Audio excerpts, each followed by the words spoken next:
Hi, everyone. Steve Adubato. We kick off the program with Natasha Dyer, who is executive director of a terrific organization called the Greater Newark Conservancy. Natasha, great to have you with us.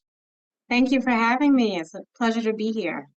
You got it. As we put up the website, tell everyone what the Greater Newark Conservancy is.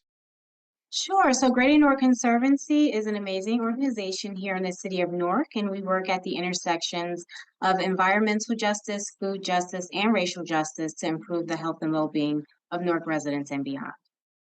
And you're the first person of color to lead this organization in its 35 years of existence, significant for a lot of reasons. But you mentioned racial injustice Yeah. slash justice. Put that in perspective in terms of the work the Conservancy does. Sure. So at the Conservancy, the bulk of our work is in the area of food justice and environmental justice. We run and operate the largest urban farm in the state of New Jersey.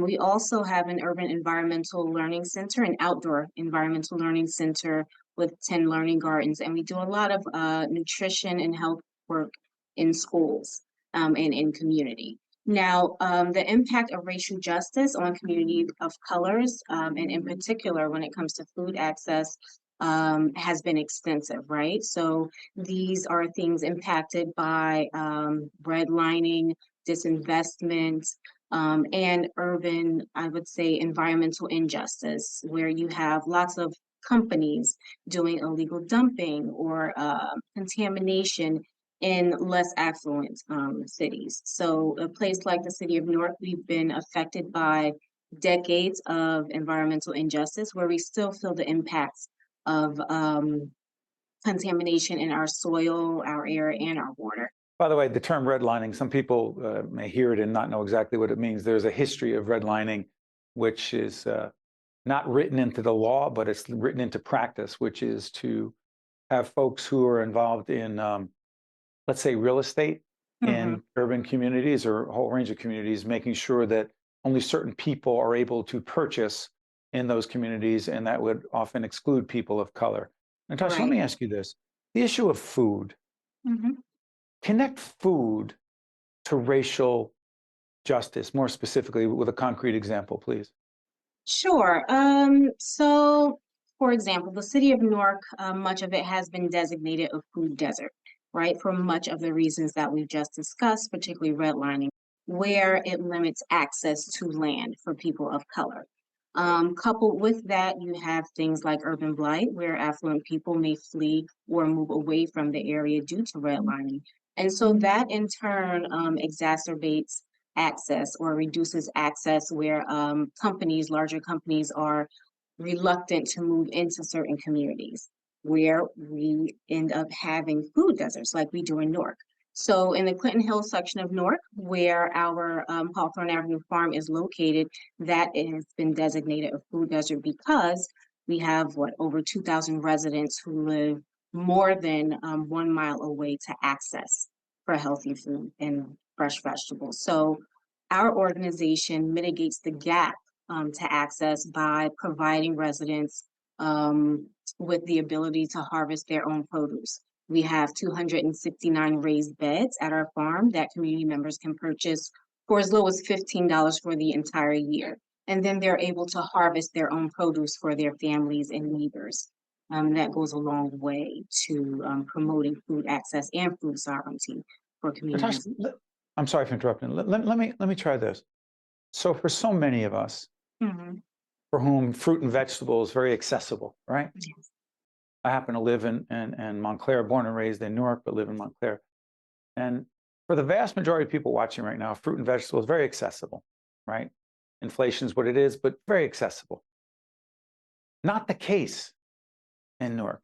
And so Not the particularly for case. children, I'm sorry, Natasha, but particularly for children, our children, the children of Newark, the inability to access fruit and vegetables has a terrible impact on them, not just for now, but in the future. Talk about that, please. Yes, so access to healthy food, healthy fruits and vegetables at a young age has a tremendous impact on learning outcomes and health outcomes, right? We know that access to healthy foods contributes to your physical health in terms of mitigating chronic diseases like diabetes and obesity, which it has impacted our communities in large measure due to things like our community members living in food deserts. And when it comes to education, what you put in your body contributes to your ability to think clearly and to be alert in school. And we also know that spending time in nature reduces anxiety and stress, which a lot of our students and families are still experiencing as we've come out of COVID and be coming readjusted or reacclimated to the new normal. Natasha, where did you grow up? Yeah, so I am a fourth generation Newarker. I was born and raised here in the city of Newark, and joining the Conservancy was, in many ways, a homecoming for me because my great grandmother used to own a house on Richmond Street, which is just one block above where we are at the Conservancy. So I've watched this entire area transform.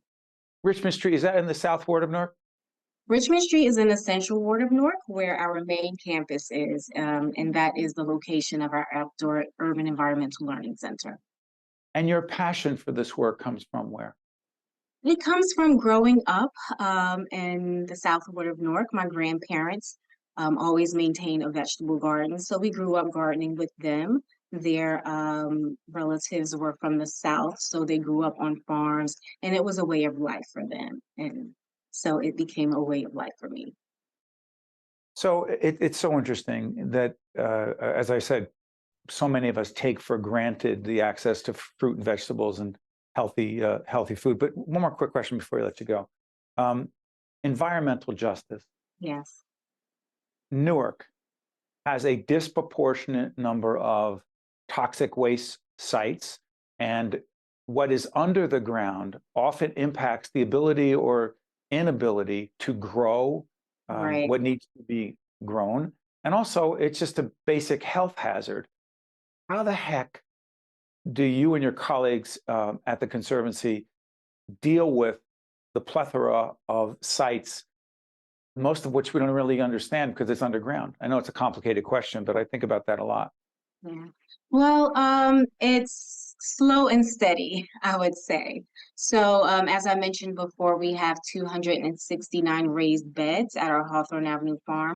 Part of that is due to potential contamination in the land, right? So we're not able to plant directly in the ground, so we facilitated raised beds so that community members can still benefit from it. However, we know that community members, for example, in the Ironbound, cannot plant in a large portion of the That's right. sections out there It's because of worse soil there. So contamination. it's worse in the Yes, Ironbound. All yes, the absolutely. chemicals and the industrial, when there were no laws or the laws were being ignored. I'm sorry, Natasha, please. Mhm. Right, exactly. So again, we're still experiencing the devastation of those decades of illegal dumping and things of That's that right. nature.